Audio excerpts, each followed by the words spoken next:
Sobre a Telos, o que exatamente somos nós? Como a gente já viu no material de introdução da Telos, a Telos ela é resultado de uma pesquisa, praticamente de 40 anos, do pensador e fundador da Telos, Sr. J.B. Castro.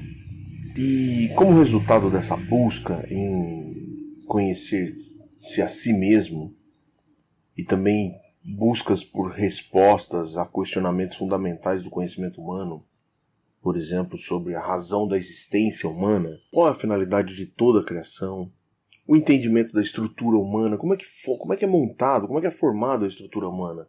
Porque a estrutura humana, se você for pensar do ponto de vista científico, você vai ter uma resposta, do ponto de vista filosófico, você vai ter uma outra resposta, do ponto de vista religioso, dependendo de qual religião você vai cuidar, vai tratar, vai estudar, vai falar, você também tem um entendimento específico sobre a estrutura humana. E entre outras questões, na verdade, o que o Sr. J.B. Castro procurou entender, buscou e fez, ele fez isso empreendendo toda a sua vida numa pesquisa para expressar o conhecimento humano, para entender tudo aquilo que a humanidade produziu de conhecimento e de conteúdo, seja ele filosófico, seja ele religioso, seja ele científico, todo o conteúdo que o ajudasse a compreender e a responder suas inquietações pessoais. E nessa sua trajetória, J.B. Castro conheceu um pensador chamado Huberto Roden. Esse pensador, ele foi professor e filósofo contemporâneo do Albert Einstein.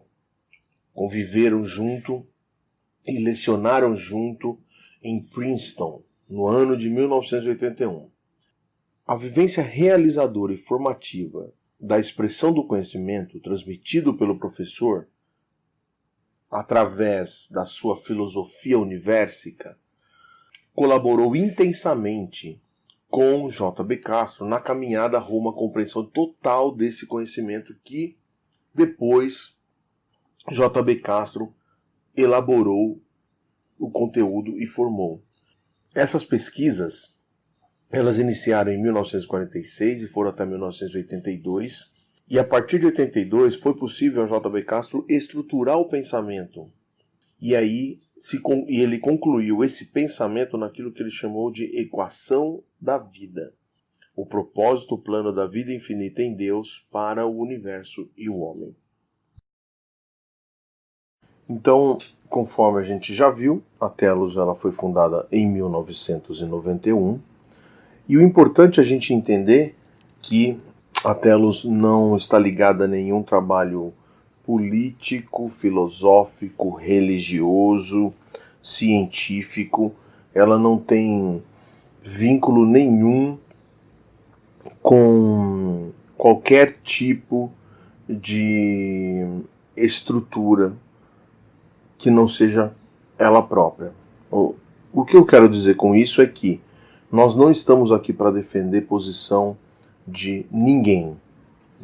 Na verdade, o nosso objetivo é dar a você uma condição de compreender o mundo a partir de uma nova forma de pensamento.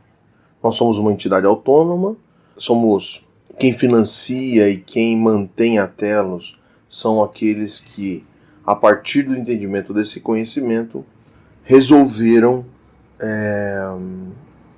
tornar-se membros. Então, os membros são aqueles que mantêm a instituição financeira Telos, Associação Cultural Crística. O nome Telos, conforme já vimos no material de introdução, é uma palavra que foi escolhida a fins ou com a finalidade de não permitir que nós fôssemos ligados a qualquer entidade, a qualquer trabalho já produzido na humanidade. E a palavra telos era uma palavra de origem grega que significa meta, alvo, objetivo. E a telos tem por objetivo transmitir a estrutura do pensamento denominado equação da vida. Estrutura essa que foi proposta por J.B. Castro, conforme a gente já falou nos slides anteriores. E como que é apresentada essa equação da vida? Ela é apresentada através de uma teoria chamada propósito plano da vida infinita em Deus para o universo e o homem. Para isso, vamos assistir agora uma projeção de um filme elaborado por nós, pela própria Telos, baseada no livro do Mundo de Sofia. O Mundo de Sofia, a palavra Sofia vem de sabedoria, significa sabedoria. No filme você vai ver a busca do conhecimento humano, qual foi o caminho que a humanidade percorreu para compreender o que compreende hoje. O filme também propõe os principais pensamentos de, por exemplo, quais as principais respostas para a nossa vida atualmente. Quais são? Quais são as principais respostas que a gente tem hoje para a nossa existência? Qual o sentido de tudo isso que a gente vive? Vale a pena investir nessa busca por si próprio, nessa busca interior para compreender-se a si próprio, compreender o que Deus quer de cada um de nós? Vale a pena essa aventura interna, porque muito daquilo que precisamos está dentro do nosso interior, está dentro do que nós somos. Se a gente achar que não, se a gente achar que essa busca não vale a pena, então o resultado já está pré-determinado. A gente vai existir. Mas, se mantivermos a chama acesa, a nossa fome, mantivermos acesa a nossa sede, vamos obter aquilo que a gente busca. E o romance da história de filosofia é a própria equação da vida. Qual a resposta? É possível se obter uma resposta sobre a vida que te dê segurança, que te dê tranquilidade?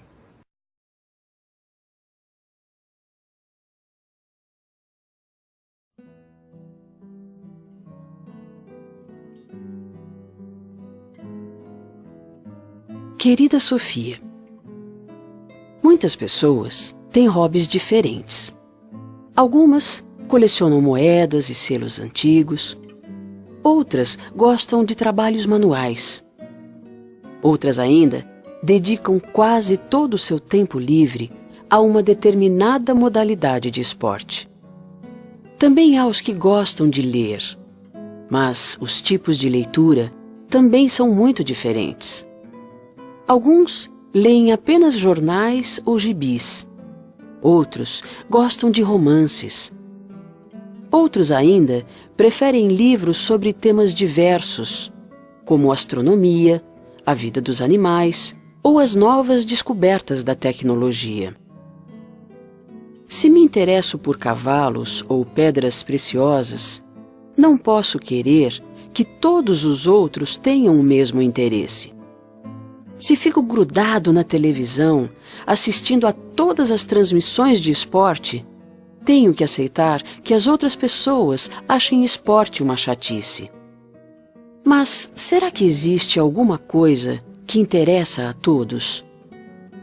Será que existe alguma coisa que concerne a todos, não importando quem são ou onde se encontram? Sim, querida Sofia. Existem questões que deveriam interessar a todas as pessoas. E é sobre tais questões que trata esse curso. Qual é a coisa mais importante da vida? Se fazemos esta pergunta a uma pessoa de um país assolado pela fome, a resposta será comida. Se fazemos a mesma pergunta a quem está morrendo de frio, a resposta será o calor. E quando perguntamos a alguém que se sente sozinho e isolado, então certamente a resposta será a companhia de outras pessoas.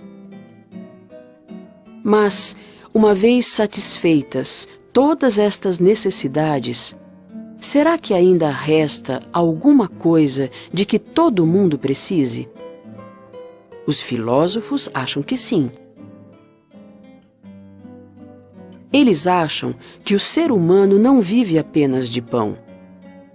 É claro que todo mundo precisa comer. E precisa também de amor e de cuidados. Ainda há uma coisa de que todos nós precisamos. Nós temos a necessidade de descobrir quem somos e por que vivemos. Portanto, interessar-me em saber por que vivemos não é um interesse casual, como colecionar selos, por exemplo. Quem se interessa por tais questões toca um problema que vem sendo discutido pelo homem praticamente desde quando passamos a habitar este planeta. A questão de saber como surgiu o universo, a Terra e a vida por aqui é uma questão maior e mais importante do que saber quem ganhou mais medalhas de ouro nos últimos Jogos Olímpicos. O melhor meio de se aproximar da filosofia é fazer perguntas filosóficas. Como o mundo foi criado? Será que existe uma vontade ou um sentido por detrás do que ocorre? A vida depois da morte? Como podemos responder a estas perguntas? E, principalmente, como devemos viver? Essas perguntas têm sido feitas por pessoas de todas as épocas. Não conhecemos uma cultura que não se tenha perguntado quem é o ser humano e de onde veio o mundo. Basicamente, não há mais perguntas filosóficas para se fazer. Já fizemos algumas das mais importantes. Mas a história nos mostra diferentes respostas para cada uma destas perguntas que estamos fazendo. É mais difícil, portanto, fazer perguntas filosóficas do que respondê-las. Da mesma forma, hoje em dia, cada um de nós deve encontrar a sua resposta para estas perguntas. Não dá para procurar numa enciclopédia se existe um Deus ou se há vida após a morte. A enciclopédia também não nos diz como devemos viver. Mas a leitura do que outras pessoas pensaram pode nos ser útil quando precisamos construir nossa própria imagem do mundo e da vida.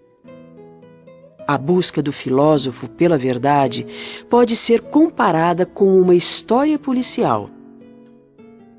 Alguns acham que Andersen é o criminoso. Outros acham que é Nielsen ou Jepsen. Um crime na vida real pode chegar a ser desvendado pela polícia um dia. Mas também podemos imaginar que a polícia nunca consiga solucionar determinado caso, embora a solução para ele esteja em um determinado lugar. Mesmo que seja difícil responder a uma pergunta, isto não significa que ela não tenha uma, e só uma, resposta certa. Ou há algum tipo de vida depois da morte, ou não.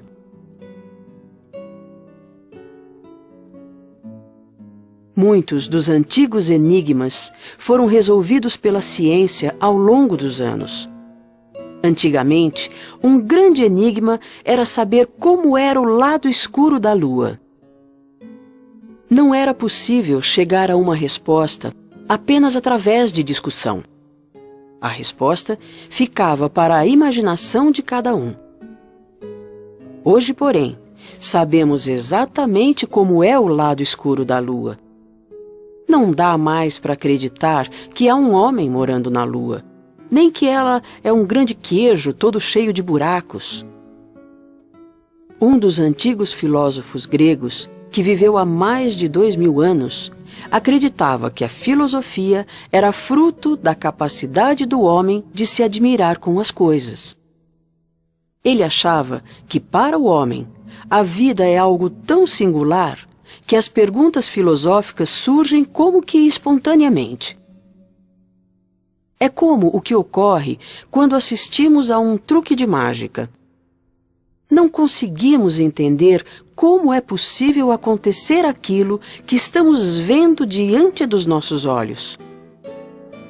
E então, depois de assistirmos à apresentação, nos perguntamos: como é que o mágico conseguiu transformar 2 lenços de seda brancos num coelhinho vivo? Para muitas pessoas, o mundo é tão incompreensível como o coelhinho que o mágico tira de uma cartola que há poucos instantes estava vazia. No caso do coelhinho, sabemos perfeitamente que o mágico nos iludiu. Quando falamos sobre o mundo, as coisas são um pouco diferentes. Sabemos que o mundo não é de mentira ou ilusão, pois estamos vivendo nele. Somos parte dele. No fundo, somos o coelhinho branco que é tirado da cartola. A única diferença entre nós e o coelhinho branco é que o coelhinho não sabe que está participando de um truque de mágica. Conosco é diferente. Sabemos que estamos fazendo parte de algo misterioso e gostaríamos de poder explicar como tudo funciona. PS. Quanto ao coelhinho branco, talvez seja melhor compará-lo com todo o universo. Nós, que vivemos aqui, somos os bichinhos microscópicos que vivem na base dos pelos do coelho. Mas os filósofos tentam subir da base para a ponta dos finos pelos, a fim de poder olhar bem dentro dos olhos do grande mágico.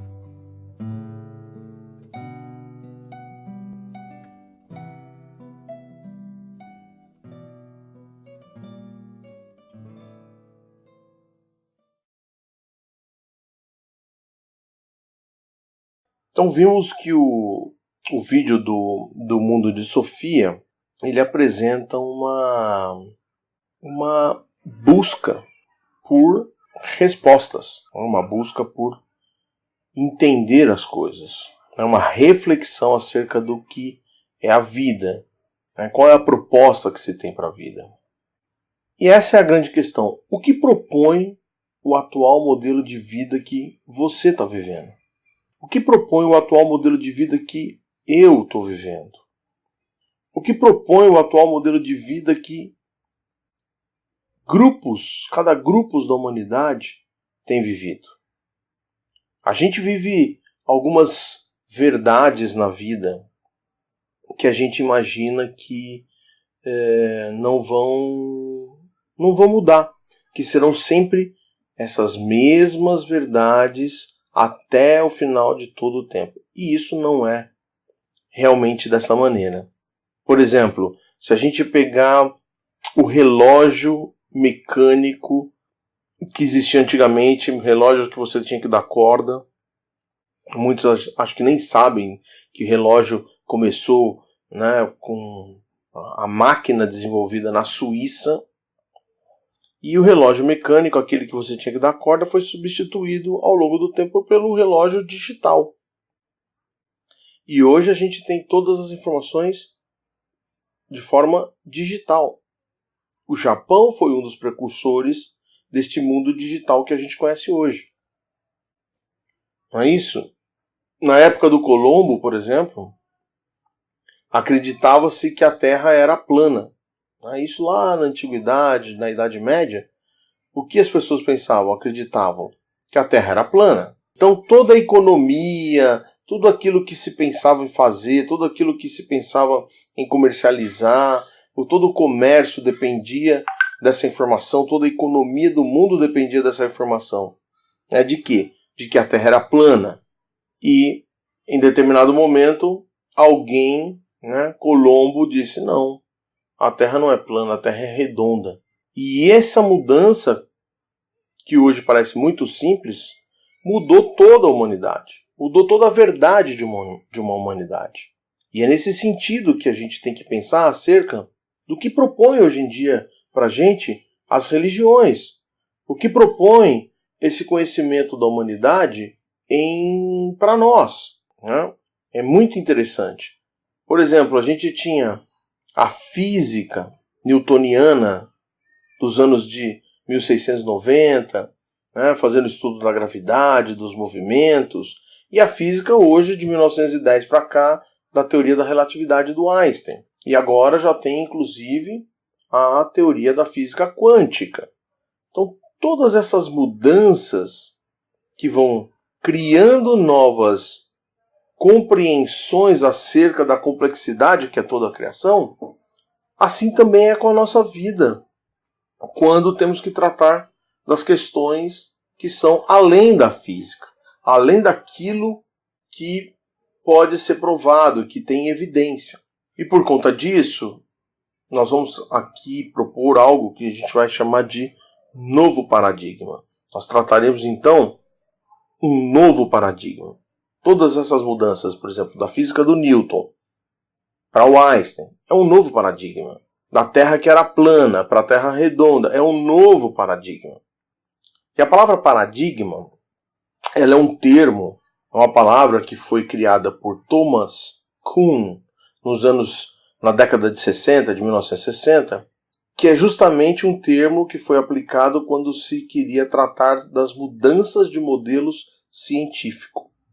Esse termo ele aparece no livro do Thomas Kuhn, um livro que chama A Estrutura das Revoluções Científicas. Por exemplo, Einstein propôs que é mais fácil quebrar um átomo do que um preconceito. O que o Einstein está querendo dizer?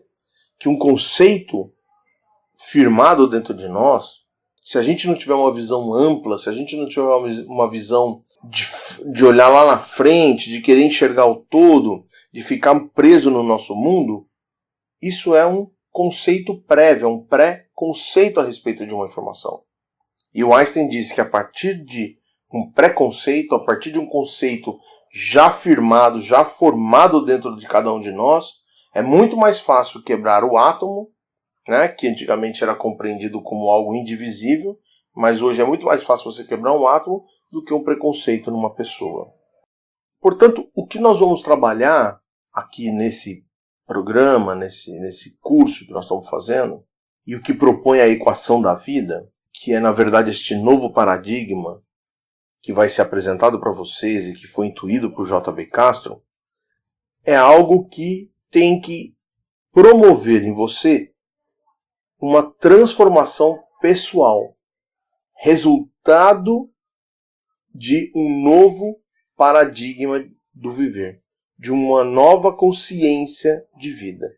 Para a gente obter o conhecimento integral, que é isso que nós vamos explorar nesse curso do ciclo do fundamento, criando a estrutura do pensamento.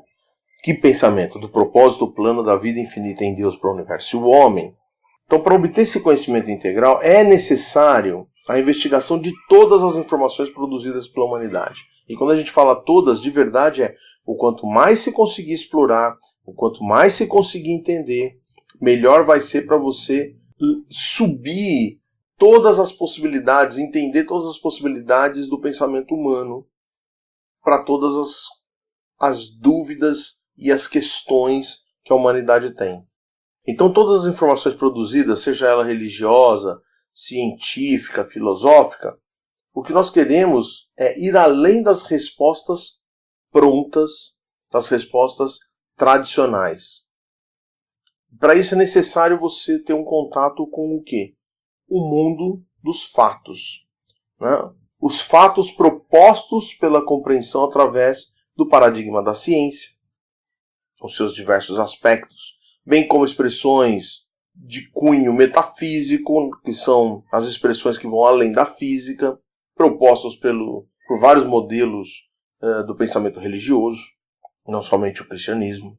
E pegar todos esses conteúdos e somar ainda ao conteúdo informativo de filosofia, por exemplo. Com tudo isso a gente vai criando um ambiente necessário às experiências de cada um, a sua experiência individual, para daí obter o resultado único e definitivo, que é o denominado por nós conhecimento integral. A ideia é, vamos investigar os grandes mestres? O conteúdo informativo ele vai se tornando valioso a partir do momento que ele pode ser experimentado, ele pode ser saboreado, assim como a gente viu o vídeo de introdução do sapere, de saborear. Então, conhecimento integral é igual a informação mais experiência. Conhecimento integral é informação mais vivência. Isto vai possibilitar você a saborear a vida, o seu dia a dia, com uma nova visão. E esse saborear, esse sabor que você vai ganhando, experimentando, é o que vai resultar em uma transformação da sua vida. Quando disseram a Sócrates, grande filósofo, que ele era um grande sábio, ele respondeu: é porque eu conheço a minha ignorância, ao passo que os outros ignoram a sua ignorância. Os socráticos, que são os discípulos de Sócrates, eles dizem: a ignorância é o grande pecado do homem. Como o contrário da ignorância é a sabedoria. Esta é a grande virtude do homem. Então, sabedoria é justamente essa questão do conhecimento integral, que é a somatória de informação, de conteúdo, e esses conteúdos colocados em prática. Que aí você colocando em prática, você transforma isso, você cria, então, sabedoria. Jesus, o Senhor Jesus, o Cristo, ele diz que a verdade deve ser conhecida e ela é libertadora. Por exemplo, vamos pegar um exemplo? Jesus, qual é o correto? O correto é dizer Jesus Cristo ou Jesus o Cristo. O correto é Jesus o Cristo. Interessante, né? Jesus o Cristo. E olha, por exemplo, como quando a gente entende, conhece a verdade, como tudo vai mudando na vida da gente. A palavra Cristo vem do grego Christos, que significa ungido. É o mesmo sentido da palavra Mashiach, do hebraico, que significa, em português, Messias. Cristo e Messias são exatamente a mesma palavra, com o mesmo conceito, porém com etimologia e origem diferente. Christos, do grego, e Messias, do hebraico, Mashiach. É, portanto, um termo qualificativo e não um sobrenome. Portanto, quando eu digo Jesus Cristo, parece que Cristo é o nome de Jesus. Um sobrenome para Jesus. E, na verdade, ele é um adjetivo. É a mesma coisa que eu dizer assim, tomate vermelho. A palavra vermelho qualifica o tomate. Dá uma característica para o tomate. A palavra Cristo dá uma característica para Jesus. A palavra Messias dá uma característica para Jesus. Ela qualifica Jesus, que quer dizer ungido. Então, Jesus o Cristo, Jesus o ungido, Jesus o preparado, quer dizer qualidade, quer dizer valor que somente pode ser obtido através do conhecimento integral. Transformação pode se entender pelo conhecimento integral que uma pessoa passa a ter posse. É o conhecimento integral que vai tornar o indivíduo com novos valores, com novo valor de vida. Não é valor financeiro, não é valor de dinheiro, mas é valor ético. E, por consequência, a transformação resultará num novo indivíduo. Do ponto de vista físico, isso é, um cidadão melhor, um familiar melhor, um cônjuge melhor, um amigo melhor. Tudo também torna-se um novo indivíduo do ponto de vista metafísico. Muda-se o valor de tudo. Muito bem, já falamos de bastante coisa, falamos de paradigma, de mudanças, já falamos de novos valores, já falamos de questionamento acerca do que somos, de onde viemos. Isso tudo, na verdade, demonstra pra gente que a vida ela é um grande enigma. Portanto, é necessário ser compreendida. A vida ela precisa ser conduzida por nós e não a vida conduzir cada um de nós. Existe uma fábula para poder se entender isso. Existe uma fábula que chama-se o Enigma da Esfinge. E o Enigma da Esfinge é uma metáfora para a compreensão dessa nossa vida existencial. E no Enigma da Esfinge, ela propõe o seguinte: ou tu me decifras, ou eu te devoro. É uma fábula de Édipo, do século VIII, entre século VIII e século VII antes do Cristo. É uma fábula da mitologia grega. E essa fábula ela conta a história de Édipo, que é o filho de Laio com a Jocasta. Édipo mata o pai e casa-se com a sua mãe. O povo grego recebe como um presente vindo do Egito, mais precisamente da deusa Hera, um monstro ou um demônio em forma de esfinge. E essa esfinge, ela é metade mulher, metade leão, com cauda de dragão e asas enormes, que colocada à porta da cidade, sentada sobre uma rocha, devorava a todos aqueles que não decifravam o seu enigma. E o enigma proposto pela esfinge era o seguinte: qual é o animal que tem 4 pés de manhã, 2 pés ao meio-dia e 3 pés ao entardecer? E ainda propunha um segundo enigma. São 2 irmãs, uma gera a outra. A segunda é gerada pela primeira. Quem são elas? E Édipo, então, desvenda os 2 enigmas. E o monstro atira-se do rochedo e despedaça-se nas pedras. Édipo ganha o governo da cidade. E a resposta do Édipo foi a seguinte: qual é o animal que tem 4 pés de manhã, 2 pés ao meio-dia e 3 pés ao entardecer? Édipo respondeu: o homem, porque quando ele nasce, ele engatinha, quando ele está na meia-idade, ele anda com os 2 pés, e ao envelhecer, ele anda com os 2 pés mais uma bengala, 3 pés. E para a segunda, o Édipo respondeu: são 2 irmãs, uma gera a outra, a segunda é gerada pela primeira. Quem são elas? A luz e a escuridão. Porque a escuridão por si só não existe, ela é uma produção, ela é produzida pela ausência de luz. E com isso o Édipo então ganha o governo da cidade. Porque todo aquele que não conseguia responder essas questões, a esfinge o devorava. A vida é um processo embutido sob o comando das leis que regem todo o universo. Então, se você não sabe decifrar o que lhe é pedido na vida, você pode morrer e ser tragado por ela.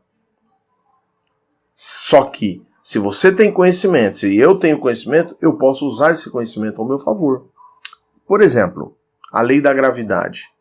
Se você subir num alto lugar, num lugar bem alto, você não vai pular daquele lugar, porque você sabe que se no momento em que você pular, você vai cair lá embaixo, num penhasco, e vai se esborrachar, por exemplo.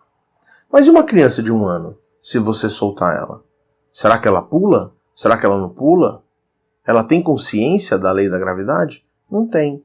E nem por isso a lei muda para uma ou para outra pessoa. Se a criança pular, ela vai se esborrachar e vai morrer. Portanto, na vida não há sentimentalismo.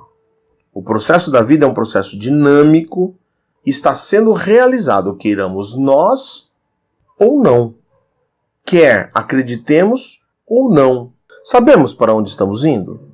Sabemos o que estamos realizando em nossas vidas?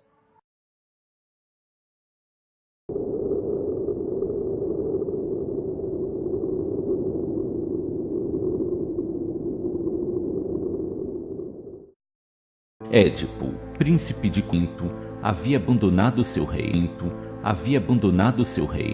após ouvir do oráculo de Delfos a profecia, na qual ele seria responsável pela morte de seu pai e que casaria com sua mãe.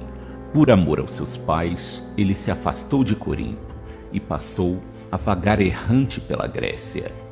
Em suas andanças, Édipo escuta rumores de que um monstro está assolando a cidade de Tebas. A criatura era conhecida pelo nome de Esfinge. Era um monstro alado, um misto de mulher com leão. A vil criatura ficava sobre uma rocha próxima à entrada da cidade, e todos aqueles que dela se aproximavam ouviam a seguinte frase proferida pela Esfinge: Decifra-me ou te devoro. E logo após, a criatura apresentava um enigma àqueles que ousavam se aproximar. Todos que tentaram desvendar o enigma da Esfinge fracassaram e foram devorados. Creonte reinava interinamente sobre Tebas, que estava de luto devido à morte do rei Laio. Após perder seu primogênito para a Esfinge, Creonte decreta que concederá àquele que derrotar a Esfinge a mão de sua irmã Jocasta em casamento, que era rainha e viúva do rei Laio. E assim este herói se tornaria rei de Tebas. Édipo decide aceitar tal desafio, pois não temia a morte, e caso morresse, pelo menos saberia que seus pais estariam a salvo de sua terrível profecia.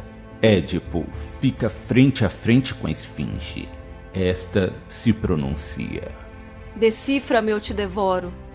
De manhã tenho 4 pernas, ao meio-dia 2, e quando chega o crepúsculo tenho 3. Dentre todas as criaturas é a única a mudar o número de pernas. Mas quanto maior o número de pernas, menor sua rapidez e força. Édipo encarava a Esfinge enquanto refletia sua resposta. Esta já lambia os lábios, esperando por mais uma refeição. Então, o rapaz profere sua resposta. A resposta é o ser humano. No alvorecer de sua vida, ele engatinha sobre seus braços e pernas. No meio da vida, ele caminha sobre 2 pernas. Já no fim da vida, para caminhar, ele faz uso de uma bengala. A resolução do enigma cobriu a Esfinge de uma vergonha insuportável, e esta se jogou do alto de um precipício. A Esfinge estava morta. Tebas estava a salvo novamente. Creonte, como prometido, entregou a mão de sua irmã Jocasta ao herói, que com ela se casou. Édipo agora era rei de Tebas. Sua esposa, apesar de possuir uma certa idade, conservava uma grande beleza e ainda era fértil. E com ela, Édipo teve vários filhos, e por muitos anos viveram muito felizes. Mas nuvens negras passaram a cobrir a cidade de Tebas, um presságio de que algo terrível estava prestes.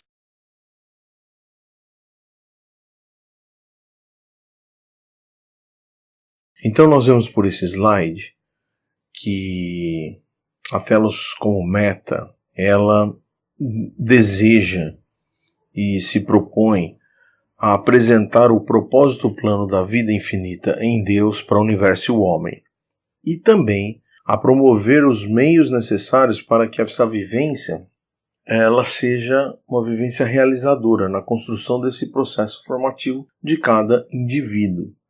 Mas isso não se trata de religião, isso se trata de formação do indivíduo. O Einstein, por exemplo, o que ele dizia? Ele dizia o seguinte, ele falou, olha, eu não processo religião alguma, mas considero-me um homem profundamente religioso, porque vejo um poder supremo em todas as coisas do universo. E para que esse homem possa viver de acordo com a verdade libertadora, com essa verdade, ele deve primeiro ter a nítido conhecimento de si próprio, da sua verdadeira natureza humana. O que é a natureza humana? O que é o indivíduo? O que é a vida? É preciso a gente transmitir a estrutura desse pensamento, denominado equação da vida, para fazer com que cada um possa de verdade ter um olhar para si próprio, para entender primeiramente de si próprio, para entender primeiramente a sua natureza humana, o que é essa natureza humana, e aí compreender como essa natureza humana se encaixa dentro de todo o propósito de Deus. A equação da vida, ela vai responder o que se quer e o plano da equação da vida, como este propósito se processa. Então, na verdade, a palavra propósito, plano, ela é um binômio, e nesse binômio o que a gente pode entender é que o propósito da equação da vida é responder o que se quer, o que Deus quer da vida existencial. E o plano da equação da vida é como esse propósito se processa no indivíduo humano. E para a gente poder cumprir, então, este binômio propósito-plano, a Telos propõe um trabalho, um estudo do ciclo do fundamento, sem apresentar respostas prontas. O que a gente quer é que cada um construa o conhecimento a partir de conteúdos, de peças, chaves que vão sendo dadas, e a partir dessas chaves, dessas peças, assim como é um quebra-cabeça, o próprio integrante do estudo o próprio aprendiz vai construindo o cenário todo para ele, né? E dentro desse processo, também sugerimos que você nem aceite e nem negue o que se está falando, mas vá pesquisar, vai buscar resposta, vai verificar se aquilo que está sendo dito é verdadeiro ou não. Hoje a gente tem a internet, tem muitos conteúdos que são possíveis de serem pesquisados e serem entendidos e aprendidos. Seja cético. Somente aceitar o conteúdo apresentado após uma investigação feita por você mesmo. A Bíblia diz o seguinte, olha, maldito o homem que confia no homem. Está lá no texto de Jeremias. Por que isso? Porque o homem é falho. Então é preciso você investigar tudo o que foi dito para você. É importante você ser cético. O que é ser cético? Cético vem da palavra grega skepti, que significa aquele que investiga tudo. Você não está sendo desconfiado. Você não está desconfiando de ninguém. Você está simplesmente atestando aquilo que te foi passado que realmente é verdadeiro. É importante verificar a origem do conhecimento. De onde que procede cada coisa? É preciso analisar e ver se tem lógica, ver se tem desvios. Não é negar fatos e nem ver tudo superficialmente, mas tem que ir a fundo, investigar. Os discípulos de Pitágoras faziam silêncio pitagórico durante 3 anos. Ou seja, aqueles estudantes, aqueles discípulos do filósofo Pitágoras, quando iam para a universidade que tinha sido fundada por Pitágoras, eles ficavam 3 anos sem perguntar nada, simplesmente recebendo conteúdo e pesquisando e investigando aqueles conteúdos, para daí depois aquilo tudo fazer sentido na vida e aí ampliar e abrir a mente da pessoa. Porque durante toda a fase a gente tem que tomar cuidado, porque nós temos 3 tipos de perguntas, de formas de perguntar. Tem a pergunta daquela pessoa que realmente está confusa, mas tem a pergunta da pessoa intencional, que é capciosa, que quer pegar, que quer... Na verdade, ela faz a pergunta só para poder criar um mecanismo de tentar provar que a pessoa está errada. E tem aquela pergunta do discípulo. A pergunta do discípulo é aquela pergunta investigativa. Mas para isso, antes ele mesmo tem que fazer uma investigação.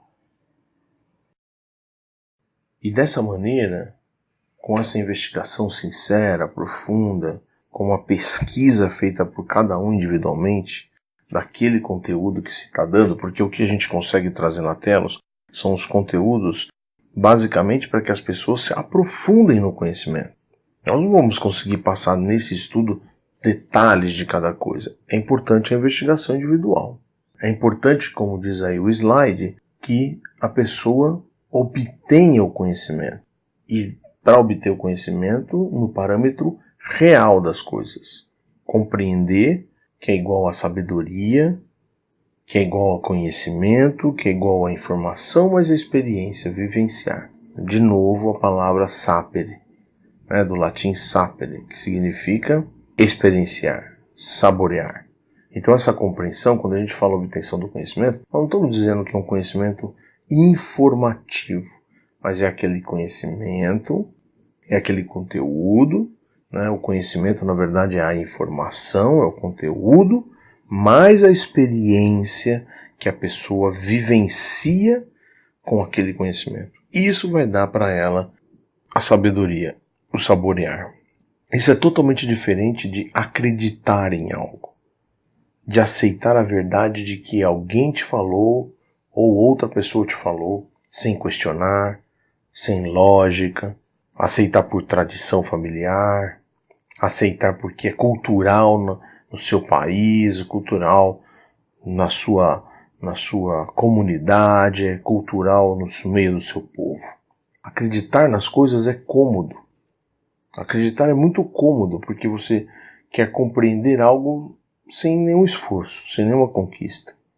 E após a conquista da compreensão, você não depende mais de outro. Então, na verdade, é muito importante você conquistar a compreensão do que acreditar naquilo que alguém te passou. O parâmetro e o parâmetro real. O que é o parâmetro real?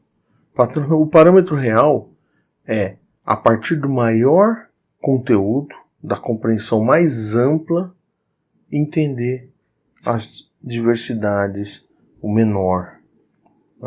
É a unidade para as diversidades, do perfeito para o imperfeito, da causa para o efeito. É ver todas as coisas sobre a ótica do Criador. Isso é o parâmetro real. Portanto, essa compreensão pelo parâmetro real é você compreender a partir do momento em que você vai consolidando os conteúdos, as informações e colocando essas informações em prática. Isso vai te dar vivência, vai te dar o conhecimento. É muito diferente do continuismo. O que é o continuismo?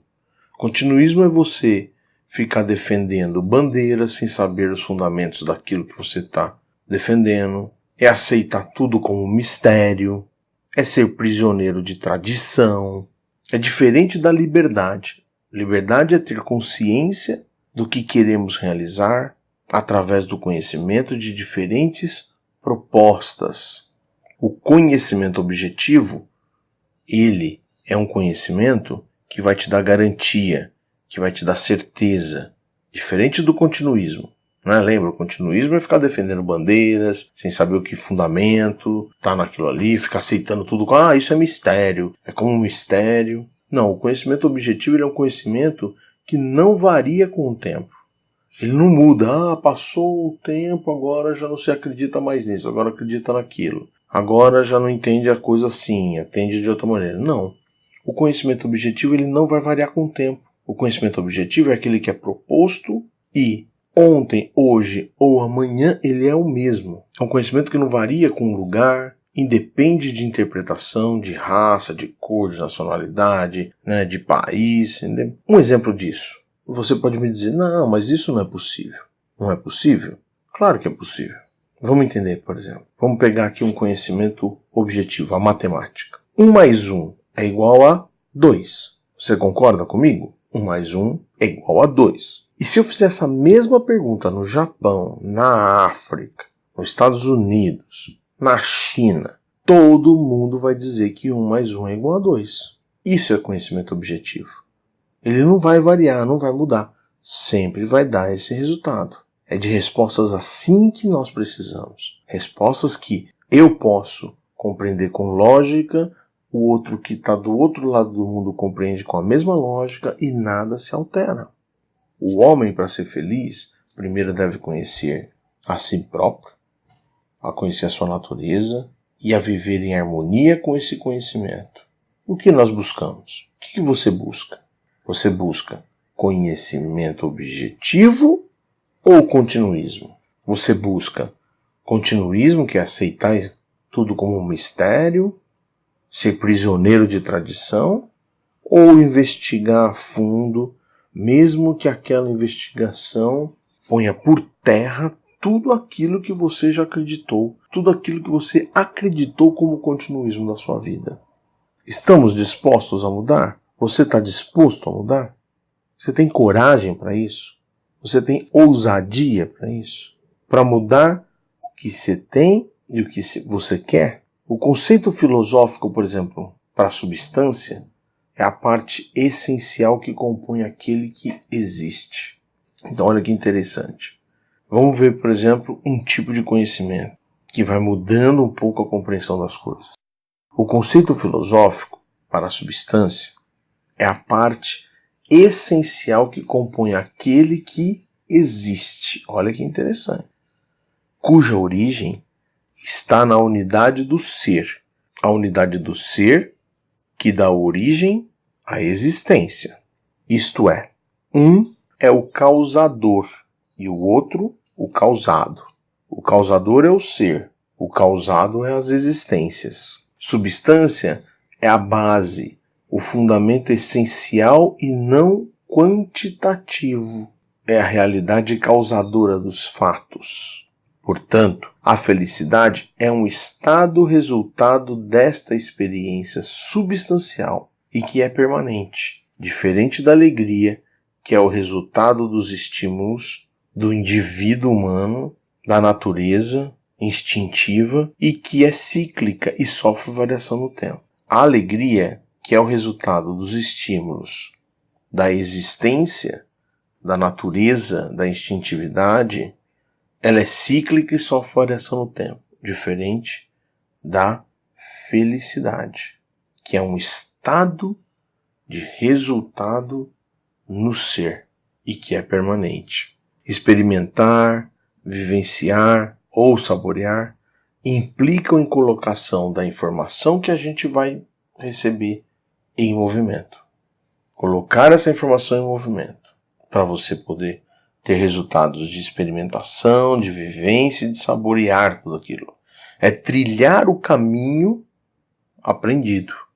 A realização destes movimentos resulta em estado de felicidade, que é a substância do ser. Quem que é o ser? O ser é o causador e a existência os causados. Contrário da alegria, que é a circunstância da existência. A ação contrária disso é o continuismo, a conformidade com que lhe é apresentado as coisas. Então, considerando todas essas coisas que a gente falou, qual é a sua busca? Qual é a busca que você tem sinceramente a respeito da sua vida? Para a gente poder realizar esse estudo todo, é muito importante a primeira coisa que você realize um compromisso com tudo isso de forma consciente. Um compromisso de investigar as coisas, um compromisso de estudar, de se dedicar. E como é que você faz para realizar um compromisso consciente? Como é que é assumir compromisso consciente que é diferente dessa continuidade da tradição? É importante saber o seguinte, que nós somos indivíduos com dificuldade de assumir compromisso. Mas os vencedores são os que assumem tais compromissos. Sem esforço não há vitória. Para ser o primeiro lugar, para ser campeão, para a primeira vaga, é preciso dar o melhor do nosso ser, do nosso tempo. Priorizar os nossos objetivos para conquistar o que estamos buscando. É isso que você quer? Você tem certeza de que é isso que você quer? Para fazer mais ou menos, é melhor não fazer. Pois de qualquer maneira vai tomar o tempo, vai ocupar espaço do nosso ser, da nossa existência, vai dispersar esforços e pior, o objetivo, o alvo, ele não vai ser atingido. Querer e não conseguir é frustrante. Melhor não querer. A derrota nos fragiliza para uma próxima batalha. É como construir na areia. O sucesso depende da capacidade do indivíduo de assumir compromisso com riscos inerentes. É muito mais fácil a continuidade religiosa, a continuidade familiar, cultural, social. É fundamental que estejamos motivados para que possamos buscar e então, a partir dessa busca, conseguir aceitar as regras de forma consciente. Consciente porque o seu parâmetro real está estabelecido. Normas são necessárias, elas nos disciplinam. A disciplina é que nos permite viver em comunidade. A falta de disciplina de um ou mais atrapalha o progresso dos outros. Um exército sem disciplina está fadado à derrota. É bom lembrar a parábola da galinha e do porco. Você conhece? No café da manhã, comemos ovos. A galinha está envolvida no meu café da manhã. Também comemos presunto, muitas vezes. O porco está comprometido, porque deu a vida para que eu pudesse comer o presunto no café da manhã. Então, nós temos um compromisso consciente, verdadeiro, quando dedicamos a vida para aquilo que a gente quer. Diferente da pessoa que é envolvida aqui, vez ou outra, vai realizar uma atividade consciente, ela vai estar de forma envolvida, significa sem muita ligação com aquilo ali. Então, entendendo essa coisa do compromisso consciente, é importante reforçar que a Telos trata de formação do indivíduo e não de dogmatização eclesiástica ou religiosa. Se você espera ver aqui religião dos temas e do assunto que nós vamos tratar, você vai perder seu tempo, porque nós não vamos tratar de religião e não vamos tratar de dogmatização, não vamos dogmatizar a sua vida. A Telos vai dedicar-se ao estimular você à compreensão das coisas e não à crença, não acreditar em mais uma coisa. Cada um, você, eu, deve conquistar o conhecimento por meio de trabalho individual, esforço e ganhar autonomia. Podemos comparar a Telos como uma parteira. A parteira não dá a vida à criança, ela apenas ajuda a criança a entrar em uma vida independente. Antes a criança dependia da mãe. Aí ela traz à luz a criança e a criança passa a ter uma vida independente. Nós não damos o peixe, nós vamos ensinar você a pescar. Lembre-se, compreender-se é igual a sabedoria, que é igual a informação mais experiência. É diferente de acreditar.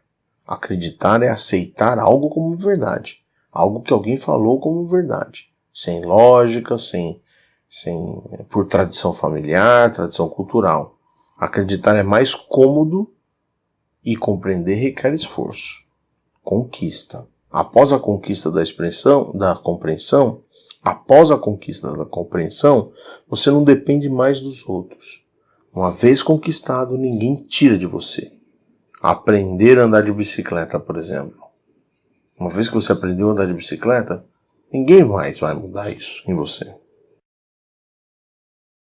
Pois bem, então para ficar bem claro tudo isso que a gente vem dizendo a respeito da Telos, eu quero apresentar para você os seguintes itens, tópicos que nós vamos estudar nos nossos encontros. Primeiro foi a introdução e também apresentar a Telos e a proposta. O segundo tema vai ser formação e comunicação. O terceiro tema vai ser tronco hindu, egípcio, greco, romano, chinês. O quarto tema será tronco hebraico-crístico. O quinto tema será o novo paradigma. O sexto tema será, dentro do tronco hebraico-crístico, o conceito da suprema divindade. No tema 7, o real conceito de Deus. No tema 8, a unidade e perfeição, céus. No tema 9, os habitantes dos céus. No tema 10, a unidade e imperfeição, abismos. No tema 11, habitantes dos abismos. No tema 12, o universo forma. No tema 13, tronco hebraico crístico ainda, nós temos vamos estudar sobre a ilosfera, biosfera, zoosfera, noosfera. O tema 14, a morte. O tema 15, o modelo crístico. O tema 16, o processo de formação crística. O tema 17, a morte e o universo forma. O tema 18, o processo formativo se completa. E no próximo encontro, iniciaremos então a falar sobre o tema formação e comunicação. Aproveite o conteúdo, escute muitas vezes e depois preencha o formulário com as informações que você aprendeu neste tema. Um grande abraço e até a próxima.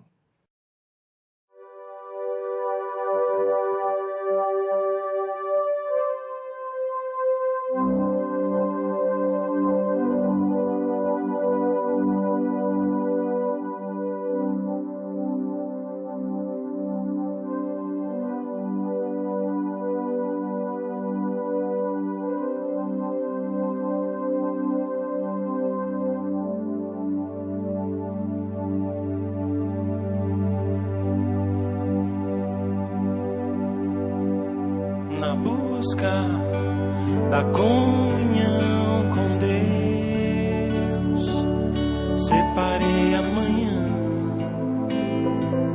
e comecei a buscar. Senti meu coração dizer que o melhor a fazer era mesmo escutar, e no silêncio do meu corpo e das minhas emoções, minha mente se aquieta pra ver o que vem. Quando sopras tua brisa no meio do meu calar, eu consigo te ouvir e ser um contigo. Então vem e toma o teu lugar. Então vem e muda os meus caminhos. O teu poder e o teu saber, a tua ação na criação me faz te ver e te sentir. E no silêncio do meu corpo e das minhas emoções, minha mente se aquieta pra ver o que vem. Sopras tua brisa no meio do meu calar, eu consigo te ouvir e ser um contigo. Então vem e toma o teu lugar. Então vem e muda os meus caminhos. O teu poder e o teu saber, a tua ação na criação me faz te ver e te sentir. Então vem e toma o teu lugar. Então vem E muda os meus caminhos. o teu poder e o teu saber, tua ação na criação